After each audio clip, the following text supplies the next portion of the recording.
ओम नमः शिवाय। नमस्कार दोस्तों, स्वागत है आप सभी का आपके अपने यूट्यूब चैनल खुशहाल ज़िंदगी में।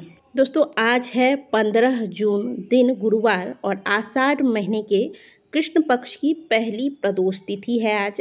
भगवान भोलेनाथ को यह तिथि अत्यंत ही प्रिय है, इसलिए इस व्रत में शिव जी की उपासना की जाती है। मान्यता है कि प्रदोष के समय महादेव जी कैलाश पर्वत में के रजत भवन में इस समय नृत्य करते हैं और देवता उनके गुणों का स्तवन करते हैं। प्रदोष व्रत को करने से हर प्रकार का दोष मिट जाता है। प्रदोष काल में किए जाने वाले नियम, व्रत एवं अनुष्ठान को प्रदोष व्रत या अनुष्ठान कहा जाता है। सूर्यास्त के 45 मिनट पूर्व का समय और सूर्यास्त होने के बाद का जो 45 मिनट का समय होता है, इसे प्रदोष काल कहा गया है। इसका मतलब सायंकालीन त्रयोदशी तिथि को किया जाने वाला व्रत प्रदोष व्रत कहलाता है और इसी समय में महादेव की पूजा करने का विशेष महत्व शास्त्रों में बताया गया है। प्रदोष व्रत रखना बहुत ही महत्वपूर्ण माना जाता है। ऐसी मान्यता है कि इस दिन भगवान शिव की पूजा करने से सभी पापों का नाश होता है, मृत्यु के बाद मोक्ष की प्राप्ति होती है। प्रदोष व्रत रखने से और 2 गायों का दान करने से भी यही सिद्धि प्राप्त होती है। यानी कि जो लोग प्रदोष व्रत करते हैं, प्रत्येक महीने के दोनों ही पक्षों में प्रदोष व्रत रखे जाते हैं, उन्हें 2 गायों को दान करने के समान पुण्य की प्राप्ति होती है। अलग अलग दिन पड़ने वाले प्रदोष को अलग अलग नामों से जाना जाता है तथा इसके अलग अलग लाभ शास्त्रों में वर्णन किए गए हैं। रविवार को पड़ने वाले प्रदोष से आयु वृद्धि तथा अच्छा स्वास्थ्य मिलता है। सोमवार के प्रदोष से आरोग्यता की प्राप्ति होती है तथा सभी इच्छाओं की पूर्ति होती है। मंगलवार के दिन प्रदोष व्रत पड़ने से इस व्रत को अगर किया जाए तो इससे रोगों से मुक्ति मिलती है, स्वास्थ्य लाभ होता है। बुधवार के प्रदोष को धारण करने से मनोकामनाओं की पूर्ति होती है। गुरु प्रदोष से शत्रुओं का विनाश होता है। शुक्र प्रदोष से सौभाग्य और दाम्पत्य जीवन में सुख शांति प्राप्त होती है। शनिवार के दिन अगर प्रदोष व्रत पड़ जाए और इस व्रत का पालन किया जाए तो संतान प्राप्ति की कामना को यह प्रदोष व्रत पूर्ण करती है। अतः अपने अपने मनोकामनाओं को ध्यान में रखते हुए प्रदोष व्रत का पालन सभी शिव भक्तों को करना चाहिए। दोस्तों, शिव महापुराण में प्रदोष व्रत का विशेष वर्णन किया गया है तथा ऐसे ऐसे सुंदर सुंदर उपाय बताए गए हैं जिससे व्यक्ति के जीवन की कई सारी समस्याएं महादेव की कृपा से पूर्णतः समाप्त होती हैं। ऐसा ही एक बहुत ही सुंदर सा उपाय हम आज के वीडियो में आपके लिए लेकर आए हैं, जिसका वर्णन शिव महापुराण के कंथा के अंतर्गत किया गया है। इस उपाय को प्रदोष के दिन प्रदोष काल में करना है। आगे हम आपको आज के दिन पूजा की जो सही तिथि है, यानी कि कितने बजे से कितने बजे तक पूजा आपको करना है और उपाय करना है, ये भी बताएंगे। वीडियो को अंत तक अवश्य देखिएगा। वीडियो अच्छी लगे तो लाइक ज़रूर कीजिएगा। दोस्तों, कई बार लोगों के साथ समस्या होती है कि चाहे आप कितना भी प्रयास कर लें, चाहे आप लोगों के लिए कुछ भी कर लें, लेकिन लोग हमेशा आपसे नाराज़ रहते हैं। लोगों के साथ हमेशा आपका मनमुटाव हो जाता है, चाहे वह परिवार में हो या फिर आप जिस सोसाइटी में रहते हैं, पड़ोसियों के साथ हो या फिर रिश्तेदारों के साथ हो।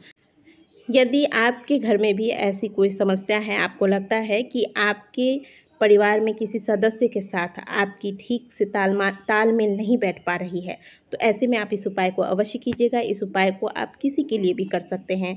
पुत्र अगर चाहे तो अपने माता पिता के लिए कर सकते हैं, माता पिता चाहे तो पुत्र के लिए कर सकते हैं, अगर पति चाहे पत्नी के लिए कर सकते हैं, पत्नी चाहे पति के लिए कर सकते हैं। सबका उद्देश्य बस साफ होना चाहिए, सही होना चाहिए। शुद्ध मन से अगर इस उपाय को किया जाए तो महादेव की कृपा से आप देखते ही देखते लोगों के चहेते हो जाएंगे। तो चलिए जानते हैं कि करना क्या है। आपको 7 लौंग ले लेने हैं। बिल्कुल खड़े खड़े से लौंग लीजिएगा, जो कहीं से भी टूटा हुआ ना हो, खंडित नहीं होना चाहिए, ठीक है। अब आप काला तिल 1 चुटकी आप ले लीजिएगा।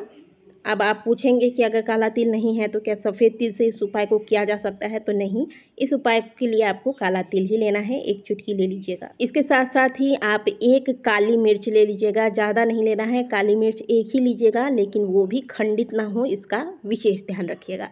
अब ये तीनों चीज़ें आपको ले लेनी है।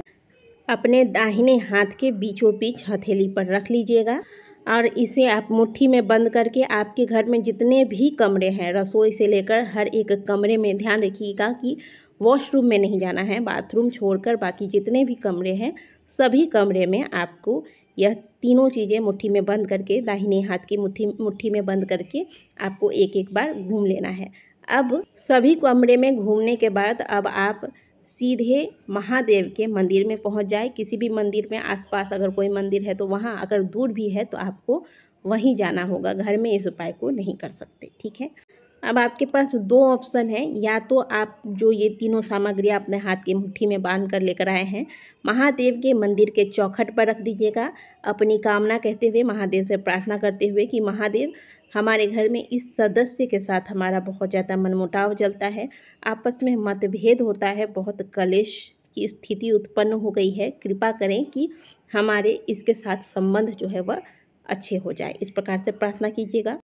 अब दूसरा ऑप्शन आप सुन लीजिए, अगर आपके यहाँ मंदिर में कोई रोक टोक ना हो, क्योंकि कई मंदिरों में प्रदोष काल में महादेव के शिवलिंग पर कोई भी चीज़ चढ़ाने नहीं देते या फिर पूजा नहीं करने देते, दूर से ही दर्शन किए जाते हैं, तो ऐसे में आप चौखट पर रख दीजिएगा। और अगर आपके मंदिर में कोई रोक टोक नहीं है तो आप महादेव के शिवलिंग पर ये सारी चीज़ें अर्पित कर दीजिएगा और महादेव से प्रार्थना कीजिएगा कि हे महादेव, हमारे घर में, हमारे आसपास लोग हमसे रुष्ट रहते हैं, घर में जिस वजह से बहुत ज़्यादा कलेश होता है, आप ऐसी कृपा करें कि हम लोगों के चहेते बन जाएं, लोगों के साथ हमारे संबंध अच्छे हो जाएं। इस प्रकार से कामना कीजिए और फिर महादेव को प्रार्थना करके प्रणाम कर लीजिए। बस इतना सा आपको करना है, कोई पूजा सामग्री अलग से नहीं लेनी है इस उपाय के लिए, ना ही आपको धूप दीप की आवश्यकता है।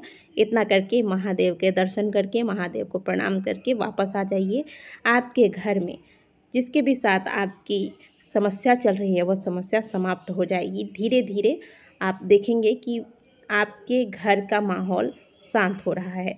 किसी को अपने वश में करने का इससे सुंदर उपाय और हो ही नहीं सकता, करिएगा ज़रूर।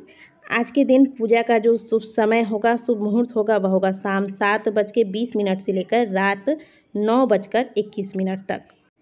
तो आप इस बीच में भी इस उपाय को कर सकते हैं और चाहे तो आप इसके पहले भी, अगर मंदिर दूर है तो इसके पहले भी इस उपाय को जाकर आप कर सकते हैं। आशा करते हैं कि दी गई जानकारी आपको अच्छी लगी होगी। वीडियो अच्छी लगी है तो वीडियो को लाइक कीजिएगा, कमेंट बॉक्स में हर हर महादेव अवश्य लिखिएगा। मिलते हैं आपसे अगले वीडियो में, तब तक के लिए ओम नमः शिवाय, हर हर महादेव।